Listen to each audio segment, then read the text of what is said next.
Nageenya adursu kabajamoo daawwattoota OMN oduu joguyyaa kanaa isinitti himaa oduu kan isinitti himan Siraa Sabaatiin. Buufanni xayyaaraa Baalee Roobee maqaa gooticha Oromoo Jeneraal Waaqoo Guutuutti moggaafame. Kominikeeshiniin magaalaa Roobee akka beeksisetti buufanni xayyaaraa Baalee Roobee maqaa qabsaa mirga uummata Oromoo Jeneraal Waaqoo Guutuutti moggaafamee jira. Gaafii uummanni Oromoo yeroo dheeraaf gaafataa ture marfanni yookaan adda baaba'een Roobee maqaa gooticha kanaatiin kan moggaafame yoo ta'u, siidaan gootummaa Jeneraal Waaqoo Guutuu mul'isuus dhaabbateeti ture. Tibbaa darbe keessa buufanni xayyaaraa magaalaa Naqamteetti ijaaramaa ture maqaa guddinaa tumsaatiin moggaafamuun isaa ni yaadatama. Artist Haacaaluu Hundeessaa artistii qaalii uummata isaatiif walleen qabsaa'e yoo ta'u yaadannoo ajjeefamuu isaa waggaa afuraffaan yaadatamaa jira.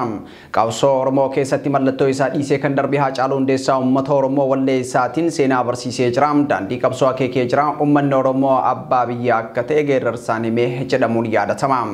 Hojiiwwan artist Haacaaluu Hundeessaa bara jireenya isaatti uummata isaatiif hojjetee hojiiwwan bara baraan jiraatanii fi dhalootaa dhalootatti darbanidha.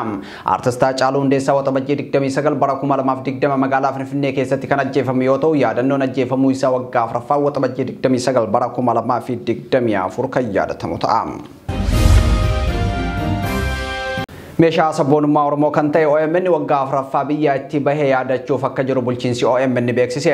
OMN ajjeefamuu artistii qaalii Haacaaluu Hundeessaa booda mootummaa Itoophiyaatiin kan biyya bahee yoo ta'u kaayyoon OMN biyya itti baafame sabboonummaa Oromoo dha'uuf akka ta'e xiinxaltoonni siyaasaa ragaa bahu. OMN biyya boos hojii uummata isaatiif sagalee ta'uu itti fufeetii jira. Waggaa afuraffaa biyya baafamu OMN hordofee sanbataa dhufu yaadannoo artist Haacaaluu Hundeessaa booda sirni galii walitti qabu Oromiyaa Miidiyaa Neetwork kan adeemsifamu ta'uun ibsameetii jira.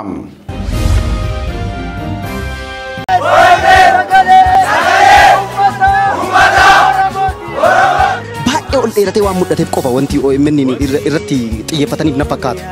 OMN jechuun uummata Oromoo jechuudha. OMN fi uummanni Oromoo wanti gargar bahee ilaalamu hin jiru. OMN lubbuu uummata Oromoo ta'uu fi lafee uummata Oromoo kan awwaalamteertu armaan duratti kan awwaalamtee itti dhossanii awwaalaniiran deebisee baasuun miidhama uummata Oromoo ka argamsiisaa ture ta'uu.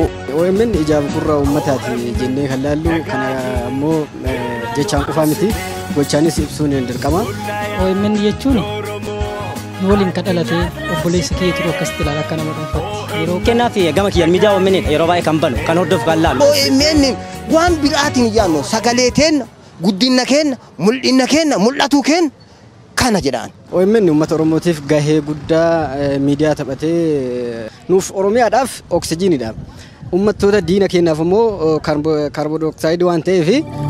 Godina Harargee lixaa aanaa Habroo Araddaalee hedduu keessatti hawaasni rakkoo beelaatiif saaxilamee dararamaa akka jiru himame.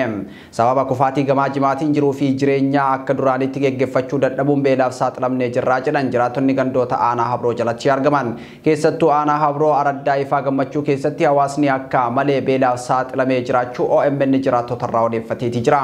Waggoota dheeraaf jimaa irratti hirkannee jiraachaa turre waggoota darban keessa mootummaan giddu lixiinsa gabaa jimaa irratti taasisee hordofee gatiin jimaa gadi bu'uun qonnaan bultoonni gatii dadhabbii keenya argachuu dadhabnee rakkootti gallee jirraa jedhaniiti jiru.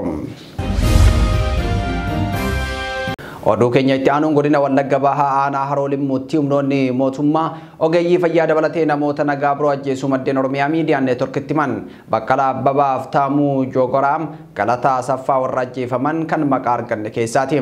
Baqqalaa Abbabaa qonnaan bulaa yoo ta'u jiraataa ganda Uchaa ta'uu kan himan maddeen Aftaamuu Jogoraa fi Galataa Asaffaa ogeeyyii fayyaa kiliinika dhuunfaa isaanii barachuun uummata tajaajilaa turuu isaanii Oromiyaa Miidiyaa Neetwork odeeffateeti jira. Namoonni kunneen humnoota mootummaan erga qabamanii hidhamanii booda mana hidhaatii baafamuun ajjeefaman jedhame. Aanicha gandoota adda addaa keessatti hidhaa saamichii fi dararaan adda addaa bal'inaan jiraachuu maddeen odeeffannoo kanaa OMN'if qoodaniiti jiru.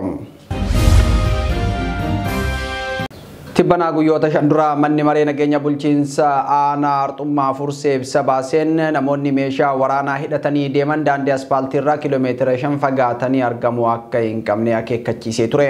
Akkasumas daandiiwwan Caffaa Arxummaa fi Caffaa Fursee guutumatti cufachuun tajaajilli geejjibaa akka hin jiraanne beeksiseeti ture. Sababni isaa immoo yakkoonni adda addaa ajjechaa saamichaa fi dararaan adda addaa uummata irratti raawwatu dabalaa waan dhufeef jedha ibsi mana maree nageenya bulchiinsa aanaa Arxummaa Fursee kun. Ibsi kun uummanni naannichaa humnoota finxaaliyyii faannoo yeroo adda addaatti uummata irratti haleellaa raawwataa turaniif carraa biraa banaa kan jedhan uummanni akka of hin ittisne taasisaa jedhaniiti jiru.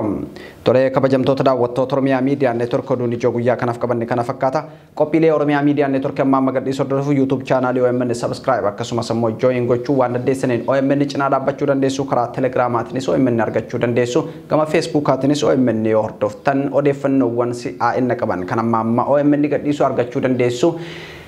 Kutaalee addunyaa garaagaraa keessa kan jirtan waggaa afuraffaa OMN biyyaa baafamuu isaatiin wal qabatee sanbata dhufu yaadannoo artist Haacaaluu Hundeessaa booda sirni galii walitti qabu karaa onlaayiniitiin OMN'f waan adeemsifamuuf uummanni Oromoo biyya keessaa fi biyya alaa jirtan sirna galii walitti qabu miidiyaa keessanii kanarratti akka hirmaattan kabajaan isin gaafanna turtii gaarii.